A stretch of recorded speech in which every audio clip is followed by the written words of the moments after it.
GDP अकेले से only because of GDP एक सुपर पावर नहीं होता है। अगर हम बोलें इंडिया की 3.7 ट्रिलियन है या 30 ट्रिलियन बन जाएगी, सिर्फ उससे सुपर पावर नहीं बनता है। What makes a country super power today. So 1947 में हमारा देश आज़ाद हुआ था। चीन के साथ बॉर्डर टेंशंस, पाकिस्तान के साथ terrorism, as you we all know. War से क्या होता है कि lot of instability happens, the country goes like 10, 20, 30 years behind, और बहुत सारा पैसा वेस्ट होता है। Will India be a super power by 2047? So India के स्टैट्स में अब कुछ बताना चाहता हूँ। Nuclear triad capability, land, air और सी, तीनों में न्यूक्लियर वेपन्स लॉन्च करने की क्षमता है। सेमीकंडक्टर्स मैन्युफैक्चरिंग इंडिया में आ गया। स्टार्टअप जैसे ज़ीरोदा, रेजर पे, पॉलिसी बाज़ार और जोमेटो ने प्रूव कर दिया है कि इंडिया सिर्फ एक मार्केट नहीं है, India is a creator. Government just policy put करता है, बट हमें इसको इम्प्लीमेंट करना है। People are fighting with each other based upon caste, based upon religion, based upon language. ये फालतू के टॉपिक पे डिस्कस होता है। Instead I think the topic should be on development. हर ग्रेट जर्नी में बाधाएं होती हैं और भारत के सामने भी कई चैलेंजेस हैं।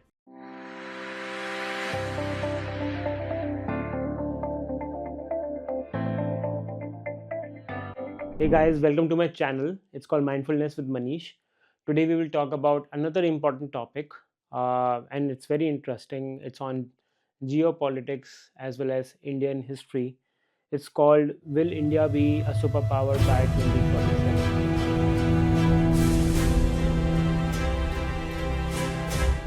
Why 2047? Because it will be 100 years for Indian independence, since India got independent, which was 1947. So within that 100 years duration, do we see India becoming a superpower one day? Uh, Basically, end of that era. So we'll see. We will go deep down into a lot of data, a lot of analytics. We will look into a lot of history, and then look at the roadmap which government has put, and then we will decide that if basically India will be a superpower by 2047. So let's go deep down into the topic. We will divide the entire chapters into subtopics. So topic number 1 is introduction. Why this question matters? What makes a country a superpower today? क्या सिर्फ military ताकत या economic dominance या culture influence ही एक देश को super power बनाता है, या कुछ और भी हमें नज़रिए देखने पड़ते हैं? अगर मैं आपसे ये कहूँ कि भारत, जो हमारा भारत है, वो 2047 तक अगला सुपर पावर बन सकता है, क्या आप उस पर यकीन करेंगे? This is not just about economic pride. ये सिर्फ राष्ट्रीय भक्ति की भावनाओं की बात नहीं है। ये एक सवाल है जो अ, हम जहाँ पे आज खड़े हैं, और हम क्या ये देख सकते हैं कि हमारा जो भारत है वो एक डेवलप नेशन बनेगा। इन दिस डीप डाइव हम जानेंगे भारत का पास्ट, उसका प्रेजेंट, और वो हमारा जो फ्यूचर है, जो हमें इंस्पायर भी करेगा और शायद हमें इंस्पायर भी करेगा। So will see, let's go down. Chapter number 2 is history. क्या अब तक का सफ़र भारत का। सो 1947 में हमारा देश आज़ाद हुआ था। तब हमारी जीडीपी सिर्फ 100 रुपये से भी कम थी, विच इज़ वेरी लेस। और हमारा जो लिटरेसी रेट था which was 12%। Life expectancy was 32 years. लेकिन आज हम जहाँ पे खड़े हैं, India is the fourth largest economy in the world. 3.7 trillion GDP है हमारी। हमारा जो लिटरेसी रेट है वो 77% से भी ज़्यादा है, और जो हमारी लाइफ एक्सपेक्टेंसी है वो 70 ईयर्स के आसपास है, उससे उसके अराउंड है। इसे 5 हिस्टोरिकल फेजेस में समझाता हूँ। तो पहला historical phase which was nation building, 1950 to 1970। So इस फेज में India was a baby. India नए नए आज़ाद हुआ था। It came out of British era. उस टाइम के प्रधानमंत्री हमारे नेहरू, जवाहरलाल नेहरू जी थे। सो नेहरू के लीडरशिप में हमें बहुत सारी योजना बनी थी, जैसे 5 ईयर्स प्लान बने थे, पब्लिक सेक्टर अंडरटेकिंग हुई थी, जिसमें लॉट ऑफ पब्लिक सेक्टर्स को गवर्नमेंट की तरफ से फंडिंग मिली थी, जिससे कि they will take care of like railways, electricity and lot of different things, or lot of heavy industries were focused on, like for example steel, coal and things like that. So that was the era between 1950 to 1970। Phase 2 की बात करें तो that was emergency and political unrest, जिसमें बहुत सारा emergency and political unrest की चीज़ें हुई थी, जैसे 1975 टू 1990। इसमें इमरजेंसी लगी थी, इसमें पॉलिटिकल अनस्टेबिलिटी थी और स्लगिश ग्रोथ थी, ज़्यादा ग्रोथ नहीं हुई थी। इसमें लाइसेंस राज हुआ था और इनोवेशन ग्रोथ पे वो दबा दिया गया था। तो इसमें ज़्यादा हमें इनोवेशन ग्रोथ पे फोकस नहीं किया गया था इस पीरियड में। फेज़ 3 की बात करें तो इकोनॉमिक लिबरेशन की बात होगी उसमें, जिसमें 1991 की इरा की मैं बात कर रहा हूँ, जिसमें मनमोहन सिंह हमारे फाइनेंस मिनिस्टर थे। सो मनमोहन सिंह और नरसिंह राव की नीतियों ने हमारी इकोनॉमी को ओपन कर दिया था for outside world. So basically foreign direct investment, जिसको एफडीआई बोलते हैं, आईटी रेवोल्यूशन एंड प्राइवेटाइजेशन का इंट्रोडक्शन हुआ था हमारी इकोनॉमी में। So that was 1991। अब अगर बात करें 2004 to 2014, that was a phase of globalisation. इसमें टेलीकॉम सेक्टर को बहुत ग्रोथ मिली थी एंड सॉफ्टवेयर एक्सपोर्ट का एक्सप्लोजन हुआ था। Middle class and urban life का उदय भी हुआ था इस फेज में। So India was started becoming the software IT power in this era, where it was IT boom. हर जगह सॉफ्टवेयर की डिमांड बढ़ रही थी and companies like Infosys, TCS, they were actually they were exporting world class consultants for the whole world. Phase 5 की अगर बात करें, इंफ्रास्ट्रक्चर एंड डिजिटल पुश, 2014 2024, इस एरा में गवर्नमेंट ने बहुत सारी सॉफ्टवेयर एंड योजनाएं अपनाई थी। फॉर एग्जांपल सॉफ्टवेयर की अगर बात करें तो यूपीआई, आधार कार्ड, डिजिटल इंडिया जैसे इंसेंटिव्स अपनाए थे। और इंडिया ने काफ़ी ग्रोथ करी थी in terms of space space mission, like Chandrayaan भेजा गया था, हाईवेज एंड बहुत सारे रोडवेज बनाए थे, बुलेट ट्रेन्स का इंट्रोडक्शन हुआ था एंड मेड इन इंडिया पे भी काफ़ी फोकस हुआ है। So this is all about little bit about the history of India so far, in divided into different phases. Now अगर बात करें चैप्टर 3 के बारे में, which is विजन 2047।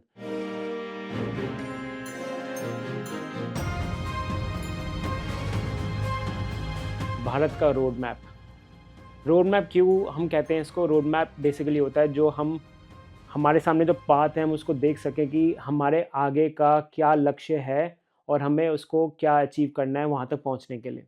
तो डिफरेंट डिफरेंट स्टेप्स। तो अगर हम अभी बैठे हैं 2025 पे, हमें 2047 में सुपर पावर बनना है, तो हमें क्या क्या माइलस्टोन अचीव करने पड़ेंगे जिससे कि हम एक दिन सुपर पावर बन सके। तो what is that road map? तो वो बेसिकली हम बात करेंगे इस चीज़ में। तो विजन फॉर 2047 कोई स्लोगन नहीं है, ये भारत सरकार का स्ट्रैटेजी है। हम 2047 तक एक विकसित देश, विच इज़ डेवलप्ड नेशन, कैसे बनेंगे।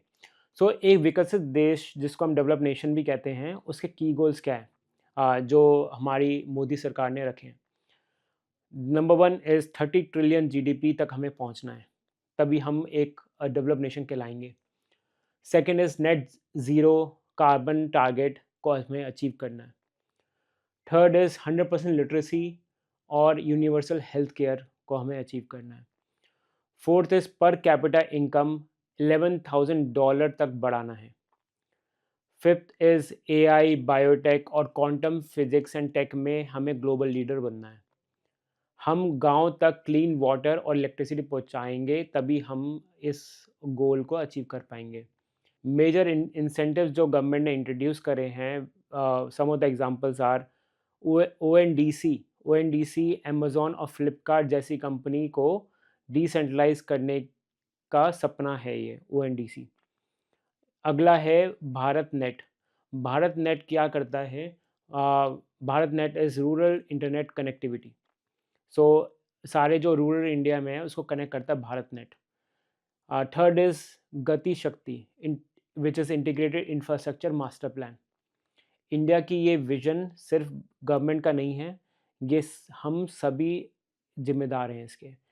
इसका गवर्नमेंट इज़ जस्ट वन ज़रिया, गवर्नमेंट जस्ट पॉलिसी पुट करता है, बट हमें इसको इम्प्लीमेंट करना पड़ता है। So this was little bit about chapter 3, which was 2047 vision. Next we will talk about chapter 4, which is India की जनसंख्या विच इज़ पॉपुलेशन शक्ति, the population power, youth is the power, जो lot of people say, even our prime minister says that. So by 2030 India will be the world's largest working age population. हमारी जो median as है वो होगी सिर्फ 28 years. 500 million से भी ज़्यादा युवा, यंग पीपल वर्कफोर्स में होंगे। ये एक मैसिव एडवांटेज है हमारे लिए, लेकिन केवल तभी जब यूथ को क्वालिटी एजुकेशन मिलेगी। अगर यूथ सिर्फ यूथ के नाम पे रहेगा एंड उसको क्वालिटी एजुकेशन नहीं मिलेगी, उसको एम्प्लॉयमेंट नहीं मिलेगी, then there is no use of it. तो we have to make sure जो हमारा यूथ है हम उसका सही यूटिलाइज़ करें। We need to develop that skill. तो skilling is very important. Skilling होगी तभी जॉब उनको मिलेगी और उन्हें मीनिंगफुल एम्प्लॉयमेंट अपॉर्चुनिटीज़ मिलेगी। अगर हम इसे मैनेज नहीं कर पाए तो यही डेमोग्राफिक डिविडेंड एक डेमोग्राफिक डिजास्टर बन सकता है। So we have to very careful about that. That's point number 1। हम बात करेंगे chapter 5 which is tech and innovation के बारे में, भारत की silent revolution. Tech and revolution plays a very important role. हम जब टेक्नोलॉजी की बात करते हैं तो डेवलप्ड नेशंस की तरफ देखते हैं, for example United states, United kingdom, Canada and so on. लेकिन आज भारत खुद एक साइलेंट टेक रेवोल्यूशन कर रहा है। सो इंडिया के स्टैट्स में अब कुछ बताना चाहता हूँ जो basically India has proven itself as a world leader in technology. Aadhaar which we use it every like everyone has it. So Aadhaar card जो है वो 1.3 बिलियन लोगों को इनरोल किया है, which is a huge number. UPI which is 10 billion plus transaction per month करता है। This is also home grown app. CoWIN करके COWIN दुनिया का सबसे तेज वैक्सीनेशन मैनेजमेंट सिस्टम। की सेक्टर्स जो इंडिया ने अभी चालू करे हैं, 5G रोल आउट हो चुका है। सेमीकंडक्टर्स मैन्युफैक्चरिंग इंडिया में आ गया है। AI का यूज़ एग्रीकल्चर, हेल्थ केयर और जुडिशरी में हो रहा है। स्टार्टअप जैसे ज़ीरोदा, रेज़र पे, पॉलिसी बाज़ार और ज़ोमैटो ने प्रूव कर दिया है कि इंडिया सिर्फ एक मार्केट नहीं है, इंडिया इज़ अ क्रिएटर। एक क्रिएटिव नेशन बन चुका है वो। It's a startup nation. Chapter 6 की बात करेंगे which is soft power, India की ग्लोबल पहचान। सिर्फ मिसाइल या इकोनॉमी से कोई देश सुपर पावर नहीं बनता। ट्रू सुपर पावर तब बनता है जब उसकी अंदर की आत्मा जो है वो दुनिया को इंस्पायर करे। So India soft super power. So India का एक सॉफ्ट एंगल भी है which is we want to discuss about why India is known for what India is known for. So one is yoga. So yoga India ने ही दिया है। तो yoga is something that 180 plus देशों में celebrate किया जाता है and international yoga day is world renowned, like somewhere it's holiday. That is also one of the celebrated days which is done globally. Second is Bollywood. So global pop culture का हम हिस्सा बन चुके हैं। Spirituality and Ayurveda अब waste में भी ये मेन स्ट्रीम पे है।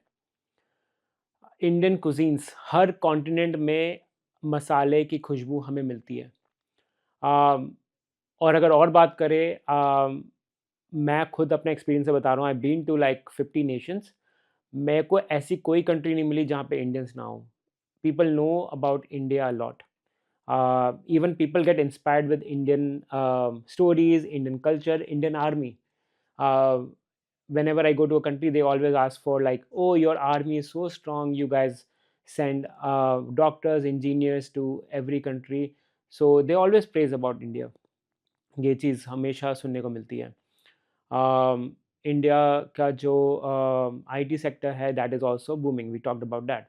The next thing is diaspora power. 32 million plus Indians are living abroad. Sundar Pichai, which is the CEO of Google, Satya Nadella, which is the CEO of Microsoft, Arvind Krishna is the CEO of IBM, जैसे लोग रहते हैं।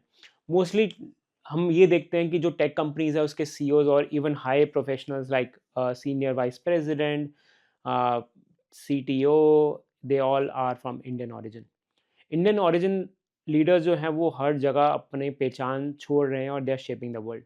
India की सबसे बड़ी ताकत उसका विचार है, एक inclusive, democratic and diverse society का विचार। So next thing we want to talk about is chapter 7 which is geopolitical standing, Bharat की ग्लोबल स्ट्रैटेजी। आज का भारत सिर्फ नॉन अलाइनमेंट नहीं बल्कि मल्टी अलाइनमेंट की नीति पर काम कर रहा है। जो की डेवलपमेंट्स इस एरिया में हो रही है वो है G20 प्रेसिडेंसी। भारत ने क्लाइमेट चेंज, डिजिटल इकोनॉमी और इंक्लूसिव ग्रोथ पे ध्यान दिया है, जैसे मुद्दों पर दुनिया को एक प्लेटफॉर्म पे लाया है। क्वाड अलायंस, जिसमें इंडिया, यूएसए, जापान, ऑस्ट्रेलिया जैसे देश इंडिया पैसिफिक रीजन में स्ट्रैटेजिक बैलेंस बनाने की कोशिश करी गई है। रशिया एंड यूएस, आप जानते हैं Russia is our long standing friend. USA is sometimes a friend, sometimes not, but USA और रशिया के साथ इंडिया ने एक साथ दोनों के साथ डिप्लोमेटिक दोस्ती बनाए रखी है। And it's a rare balance, which is heads off to our prime minister and our geopolitical policies। लेकिन साथ ही challenges भी हैं। चीन के साथ बॉर्डर टेंशंस, पाकिस्तान के साथ terrorism as you we all know, और political instability. India is surrounded by lot of instable countries. India एक सिर्फ फॉलोअर नहीं बल्कि एक रिस्पॉन्सिबल ग्लोबल पावर के तौर पे उभर रहा है, जो वॉर नहीं डायलॉग को पढ़ना प्रमोट करता है। Nobody wants a war. War से क्या होता है कि lot of instability happens. The country goes like 10, 20, 30 years behind, और बहुत सारा पैसा वेस्ट होता है। Instead, the country should focus on key developments like healthcare, education, clean energy, and other factors, right? Like literacy rate. But that's what India is focusing on right now. Instead of doing a war, India is focusing more on dialogues to stabilize the economy, which is really great. Another thing we want to talk about is chapter 8, which is defense and security.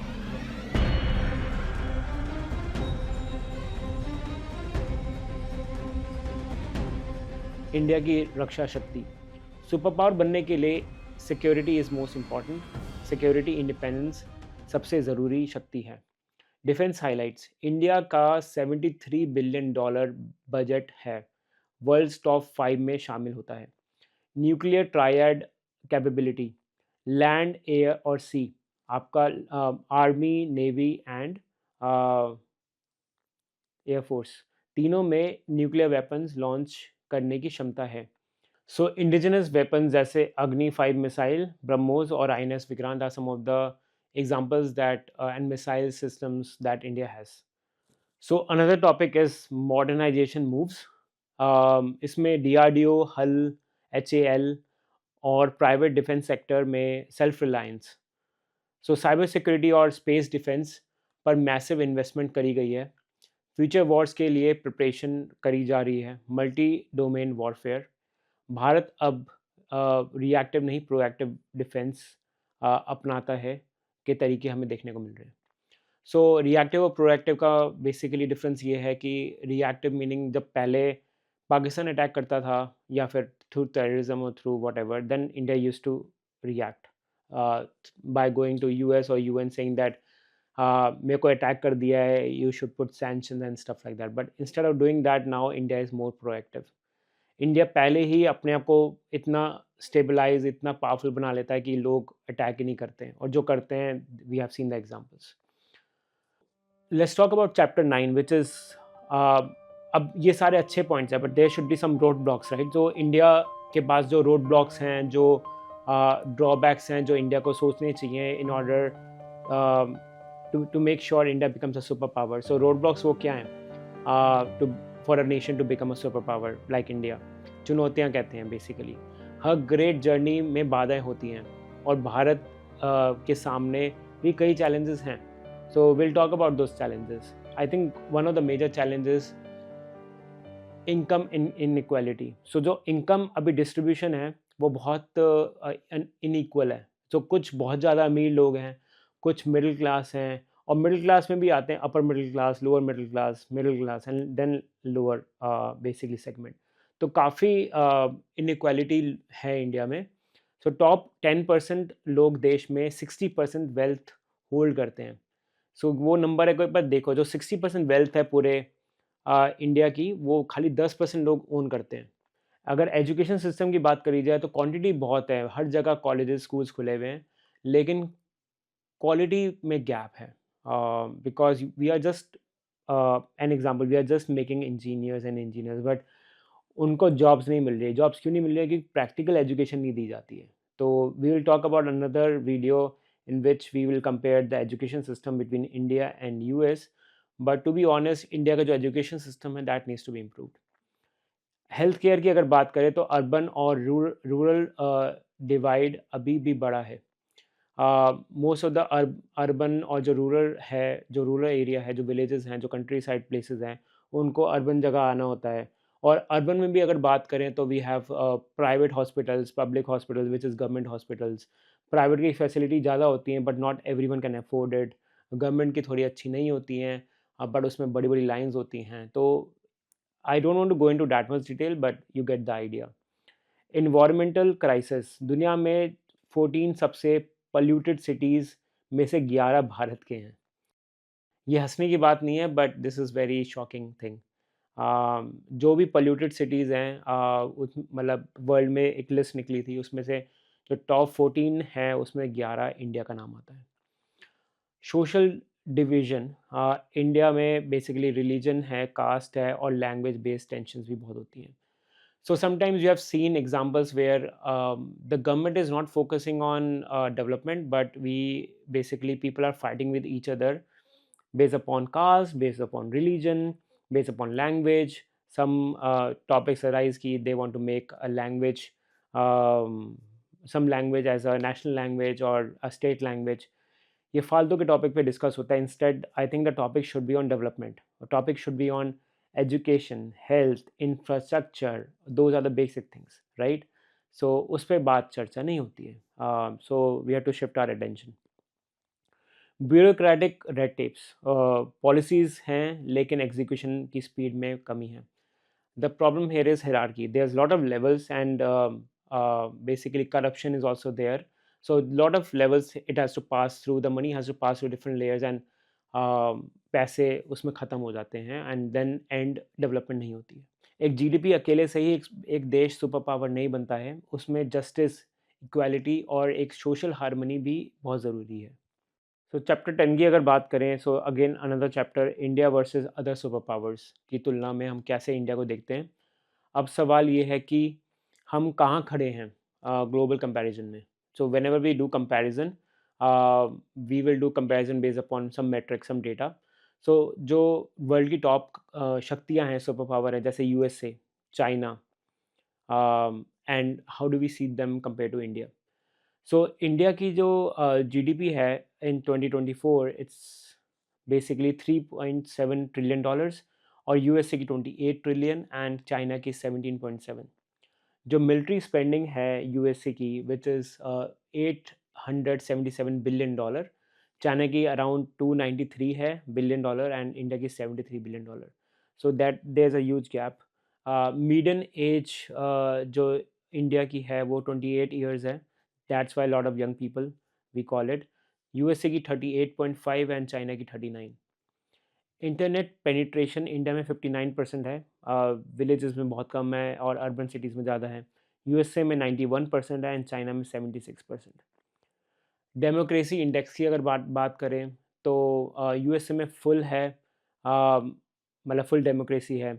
और China में you know it's communist nation, और India में they call it democracy but we know it like little bit flawed है। हाँ, हमारा भारत अभी पीछे है लेकिन हम हमारे पास एक एडवांटेज है जो चाइना और यूएसए दोनों के पास नहीं है, which is democracy, diversity, demographic.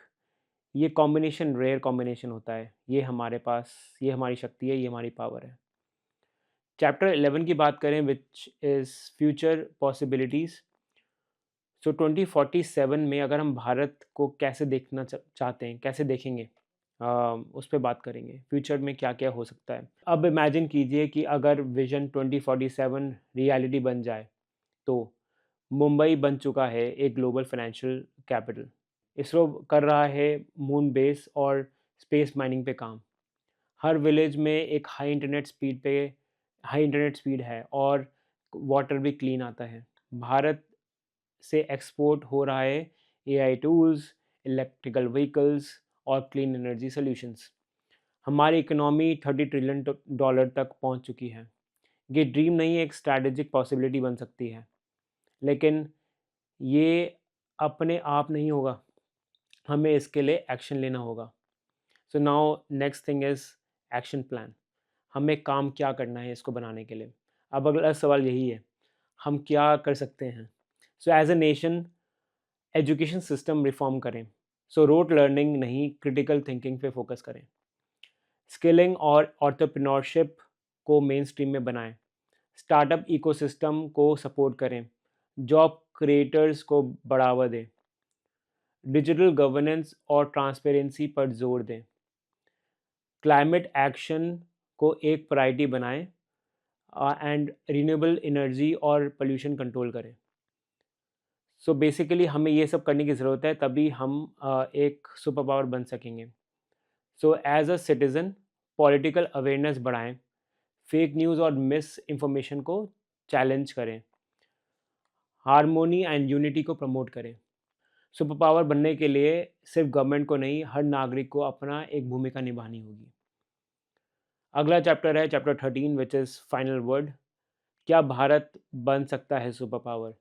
Bharat के पास क्या है? विजन है, टैलेंट है, टेक्नोलॉजी भी है, और सबसे बड़ी बात, दुनिया की सबसे युवा आबादी भारत के पास है। हमें बस चाहिए एग्जीक्यूशन, यूनिटी और सपनों को हकीकत में बदलने की जज्बा। 2047 दूर नहीं है। इतिहास उन्हीं का होता है जो उसे बदलने की हिम्मत रखते हैं। जय हिंद, जय भारत, भारत माता की जय।